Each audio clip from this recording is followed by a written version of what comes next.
Hi ಎಲ್ರಿಗೂ. ಇವತ್ತು ನಾನು GSB ಕೊಂಕಣಿ ಸಮುದಾಯದಲ್ಲಿ ಗತಿಸಿ ಹೋದವರಿಗೆ ಮಾಡುವ ಶ್ರಾದ್ದದ ಅಡುಗೆಯನ್ನು ಮಾಡಿ ತೋರಿಸ್ತಾ ಇದ್ದೇನೆ. ಇದರಲ್ಲಿ ಕೆಲವು ಅಡುಗೆಗಳನ್ನು ನಾವು ಶ್ರಾದ್ದದ ದಿನವೇ ಮಾಡಬೇಕಾಗಿರ್ತದೆ. ಮುಖ್ಯವಾಗಿ ಗಾರಿ ಹುಂಬರಿ ಮತ್ತು ವರ್ಣ, ಇದನ್ನು ನಾವು ದಿನನಿತ್ಯದ ಅಡುಗೆಗೆ ಮಾಡುವ ಹಾಗಿಲ್ಲ. ಇವತ್ತು ನಮ್ಮ ಮನೆಯಲ್ಲಿ ಶ್ರಾದ್ದ ಇರುವುದರಿಂದ ಹಾಗೂ ಈ ಅಡುಗೆಗಳು 4 ಜನರಿಗೆ ಅನುಕೂಲವಾಗಲಿ ಎನ್ನುವ ದೃಷ್ಟಿಯಿಂದ ನಾನು ಇದನ್ನು ನಿಮಗೆ ಮಾಡಿ ತೋರಿಸ್ತಾ ಇದ್ದೇನೆ. ಇಲ್ಲಿ ನಾನು ಮೊದಲಿಗೆ ಪಿಂಡದ ನೈವೇದ್ಯಕ್ಕೆ ಅನ್ನವನ್ನು ಮಾಡ್ತಾ ಇದ್ದೇನೆ. ಇಲ್ಲಿ ನಾನು ದೋಸೆ ಅಕ್ಕಿಯಿಂದ ಅನ್ನವನ್ನು ಮಾಡ್ತೇನೆ. ಏಕೆಂದರೆ ಪಿಂಡ ಕಟ್ಟುವಾಗ ಅದು ಒಡೆಯಬಾರ್ದು, ಅದು ಒಳ್ಳೆಯದಲ್ಲ.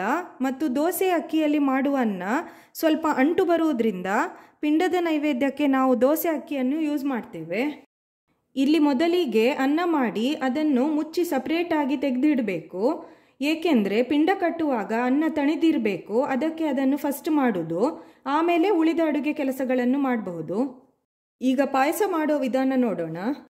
ಇಲ್ಲಿ ನಾನು 1 ಗ್ಲಾಸ್ ಗೋಧಿ ಕಡಿ ತೆಗೆದುಕೊಂಡಿದ್ದೇನೆ. ಅದಕ್ಕೆ 1/4 ಗ್ಲಾಸ್ ಅಕ್ಕಿಯನ್ನು ಹಾಕಿ ಪಾಯಸ ಮಾಡ್ತಾ ಇದ್ದೇನೆ. ಇದನ್ನು 2-3 ಸಲ ನೀರಿನಲ್ಲಿ ಚೆನ್ನಾಗಿ ತೊಳೆದುಕೊಳ್ಬೇಕು. ಕೆಲವರು ಅಕ್ಕಿ ಪಾಯಸವನ್ನು ಮಾಡ್ತಾರೆ, ನಾವು ಈ ರೀತಿಯಾಗಿ ಪಾಯಸ ಮಾಡ್ತೇವೆ.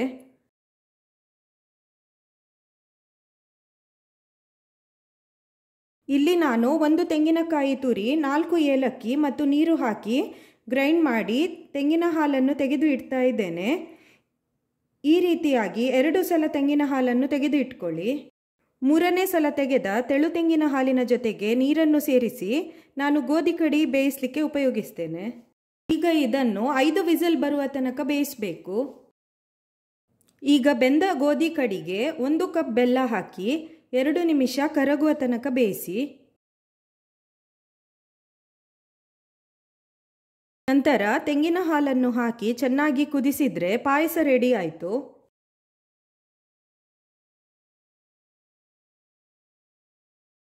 ಈಗ ಮುಗಾಂಗಶಿ ಮಾಡಲಿಕ್ಕೆ ನಾನು ಮೊಳಕೆ ಬಂದ ಹೆಸರು ಕಾಳನ್ನು ಹಿಂದಿನ ದಿನ ರಾತ್ರಿ ನೀರಿನಲ್ಲಿ ಹಾಕಿ ಇಟ್ಟಿದ್ದೆ.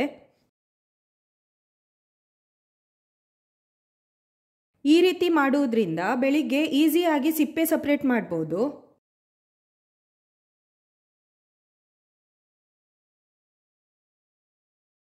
ಈಗ ಕುಕ್ಕರ್ನಲ್ಲಿ ಮೊಳಕೆ ಬಂದ ಹೆಸರುಕಾಳು ಮತ್ತು ಸಣ್ಣ ತುಂಡು ಸುವರ್ಣಗಡ್ಡೆಯನ್ನು ಈ ಥರ ಕಟ್ ಮಾಡಿ ಉಪ್ಪು ಮತ್ತು ಸ್ವಲ್ಪ ನೀರು ಹಾಕಿ ಬೇಯಿಸಬೇಕು. 1 ವಿಸಿಲ್ ಬರುವ ಸ್ವಲ್ಪ ಮೊದಲೇ ಗ್ಯಾಸ್ ಆಫ್ ಮಾಡಿ. ಹೀಗೆ ಮಾಡುವುದರಿಂದ ಕರೆಕ್ಟ್ ಹದದಲ್ಲಿ ಇದು ಬೇಯ್ತದೆ. ಈಗ ಇದರ ಮಸಾಲೆಗೆ 1 ತೆಂಗಿನಕಾಯಿ ತುರಿ, 2 ಘಾಟಿ ಮೆಣಸು, 6-7 ಊರಮೆಣಸು, ಸಣ್ಣ ತುಂಡು ಹುಣಸೆ ಹುಳಿ, ಸ್ವಲ್ಪ ಅರಿಶಿನ ಪುಡಿ ಹಾಕಿ ಮಸಾಲೆ ರುಬ್ಬಬೇಕು. ಮಸಾಲೆ ಸ್ವಲ್ಪ ತರಿತರಿಯಾಗೇ ಇರಲಿ. ಬೆಂದ ಹೆಸರು ಕಾಳಿನಲ್ಲಿ 2 ಸೌಟ್ ಬೇಳೆಯನ್ನು ತೆಗೆದು ಸಪ್ರೇಟಾಗಿ ಇಡಿ. ಯಾಕೆ ಅಂತ ಆಮೇಲೆ ಹೇಳ್ತೇನೆ. ಈಗ ಒಂದು ಪಾತ್ರೆಗೆ ಬೆಂದ ಹೆಸರು ಕಾಳು, ರುಬ್ಬಿದ ಮಸಾಲೆ ಹಾಗೂ ಒರಳು ತೊಳೆದ ನೀರನ್ನು ಹಾಕಿ ಚೆನ್ನಾಗಿ ಕುದಿಸಬೇಕು.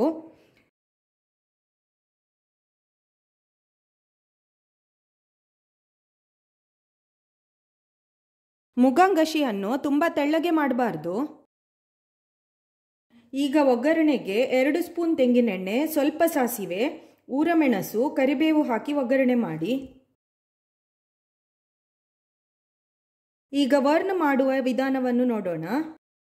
ಮಿಕ್ಸಿಗೆ ಸ್ವಲ್ಪ ತೆಂಗಿನ ತುರಿ, 1-2 ಹಸಿಮೆಣಸು, ಸಣ್ಣ ತುಂಡು ಹುಣಸೆ ಹುಳಿ, 1 ಸ್ಪೂನ್ ಜೀರಿಗೆ, ಸ್ವಲ್ಪ ಅರಿಶಿನ ಮತ್ತು ಆವಾಗಲೇ ತೆಗೆದಿಟ್ಟ 2 ಸೌಟು ಬೆಂದ ಹೆಸರು ಕಾಳು ಮತ್ತು ಸ್ವಲ್ಪ ನೀರು ಹಾಕಿ ನುಣ್ಣಗೆ ಗ್ರೈಂಡ್ ಮಾಡಿ. ಇದನ್ನು ಹೆಸರು ಬೇಳೆಯನ್ನು ಬೇಯಿಸಿ ಮಾಡ್ತಾರೆ, ಆದರೆ ತುಂಬ ರೀತಿಯ ಅಡುಗೆ ಮಾಡುವಾಗ ಸಮಯದ ಅಭಾವವಿರುವುದರಿಂದ ಈ ರೀತಿಯಾಗಿ ಮಾಡಬಹುದು. ಈಗ ಇದನ್ನು ಒಂದು ಪಾತ್ರೆಗೆ ಹಾಕಿ ಒರಳು ತೊಳೆದ ನೀರನ್ನು ಹಾಕಿ ಸಾರಿನ ಹದಕ್ಕೆ ತೆಳ್ಳಗೆ ಮಾಡಬೇಕು.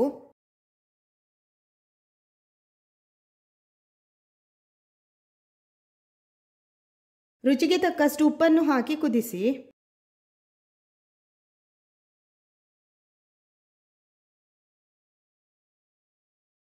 ಒಗ್ಗರಣೆಗೆ ತೆಂಗಿನೆಣ್ಣೆ, ಜೀರಿಗೆ, ಸಾಸಿವೆ ಮತ್ತು ಕರಿಬೇವು ಹಾಕಿ ಒಗ್ಗರಣೆ ಮಾಡಿ.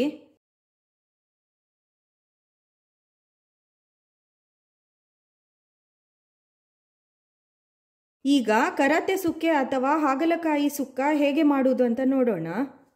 ಇಲ್ಲಿ 2 ಹದ ಗಾತ್ರದ ಹಾಗಲಕಾಯಿಯನ್ನು ಹೀಗೆ ಸಣ್ಣದಾಗಿ ಕಟ್ ಮಾಡಿ ಕುಕ್ಕರ್ನಲ್ಲಿ ಹಾಗಲಕಾಯಿ, 2 ಜಜ್ಜಿದ ಅಮಟೆಕಾಯಿ, ಉಪ್ಪು ಮತ್ತು ಸ್ವಲ್ಪ ನೀರು ಹಾಕಿ 1 ವಿಸಲ್ ಬರುವ ತನಕ ಬೇಯಿಸಿ. ಒಗ್ಗರಣೆ ಕಾವಲಿಯಲ್ಲಿ 1 ಸ್ಪೂನ್ ತೆಂಗಿನೆಣ್ಣೆ ಹಾಕಿ 2 ಸ್ಪೂನ್ ಕೊತ್ತಂಬರಿ ಕಾಳು ಮತ್ತು 1 ಸ್ಪೂನ್ ಉದ್ದಿನ ಬೇಳೆಯನ್ನು ಹಾಕಿ ಸ್ವಲ್ಪ ಕೆಂಪಗಾಗುವ ತನಕ ಫ್ರೈ ಮಾಡಿ.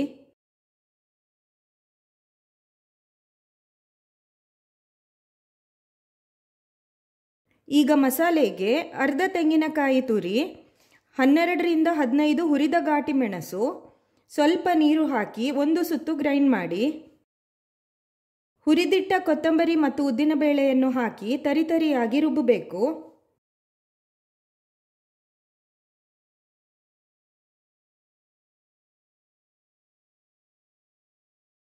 ಒಂದು ಬಾಣಲೆಯಲ್ಲಿ 2 ಸ್ಪೂನ್ ತೆಂಗಿನೆಣ್ಣೆ ಹಾಕಿ ಸ್ವಲ್ಪ ಸಾಸಿವೆ, ಕರಿಬೇವು ಒಗ್ಗರಣೆ ಮಾಡಿ ಬೆಂದ ಹಾಗಲಕಾಯಿಯನ್ನು ಹಾಕಿ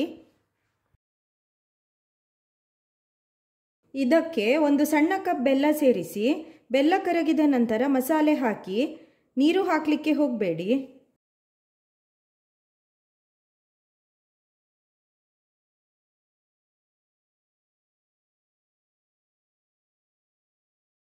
ಮುಚ್ಚಳ ಮುಚ್ಚಿ 10 ನಿಮಿಷ ಸಣ್ಣ ಉರಿಯಲ್ಲಿ ಬೇಯಿಸಿದರೆ ಕರಾತೆ ಸುಕ್ಕೆ ರೆಡಿ ಆಯಿತು.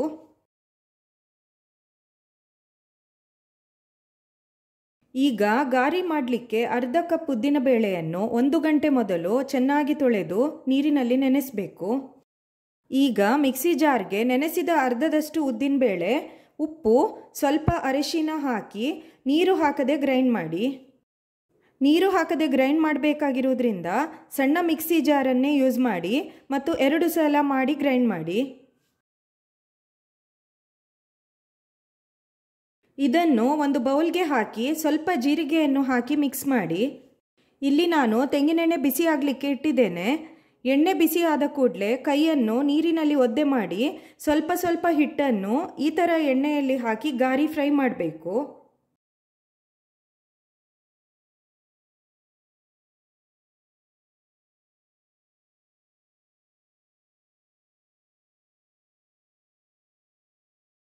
ಈಗ ಉಂಬರಿ ಮಾಡಲಿಕ್ಕೆ ಅರ್ಧ ಗ್ಲಾಸ್ ಅಕ್ಕಿಯನ್ನು ಚೆನ್ನಾಗಿ ತೊಳೆದು ಅರ್ಧ ಗಂಟೆ ನೀರಿನಲ್ಲಿ ನೆನೆಸಿ.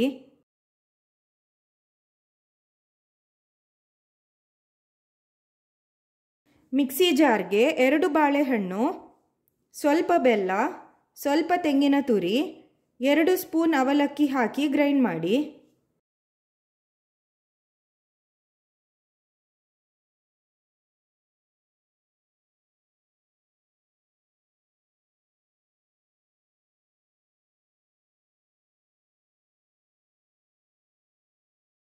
ಇದಕ್ಕೆ ನೆನೆಸಿದ ಅಕ್ಕಿ, ಸ್ವಲ್ಪ ಉಪ್ಪು ಮತ್ತು ಸ್ವಲ್ಪ ನೀರು ಹಾಕಿ ಈ ಹದಕ್ಕೆ ಗ್ರೈಂಡ್ ಮಾಡಬೇಕು.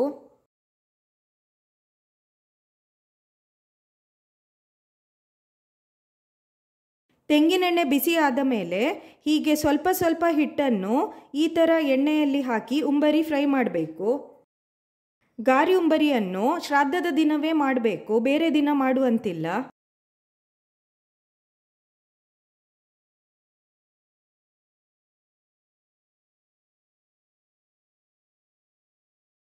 ಈಗ 5 ಬಗೆಯ ಪೋಡಿ ಮಾಡಲಿಕ್ಕೆ ಮಸಾಲೆ ರೆಡಿ ಮಾಡಿಕೊಳ್ಬೇಕು. ಒಂದು ಪಾತ್ರೆಗೆ ಅಕ್ಕಿ ಹಿಟ್ಟು, ಮೆಣಸಿನ ಪುಡಿ, ಉಪ್ಪು, ಹಿಂಗಿನ ನೀರು ಮತ್ತು ಸ್ವಲ್ಪ ನೀರು ಹಾಕಿ ಈ ಹದಕ್ಕೆ ಮಸಾಲೆಯನ್ನು ರೆಡಿ ಮಾಡಬೇಕು.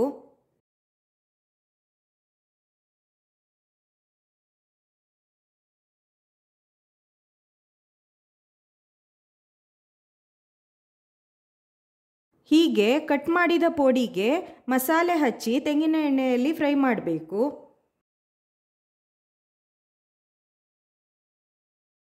ಈ 5 ಬಗೆಯ ಪೋಡಿಯಲ್ಲಿ ನೇಂದ್ರ ಬಾಳೆಹಣ್ಣಿನ ಪೋಡಿ ಮತ್ತು ಹಾಗಲಕಾಯಿ ಪೋಡಿ ಇರಲೇಬೇಕು. ಬೇರೆ 3 ಬಗೆಯ ಪೋಡಿ ಯಾವುದಾದ್ರೂ ಆಗಬಹುದು. ಕೊನೆಯಲ್ಲಿ ನೇಂದ್ರ ಬಾಳೆಹಣ್ಣಿನ ಪೋಡಿಯನ್ನು ಫ್ರೈ ಮಾಡಿ. ಇದಕ್ಕೇನು ಜಾಸ್ತಿ ಮಸಾಲೆ ಹಾಕುವ ಅವಶ್ಯಕತೆ ಇಲ್ಲ.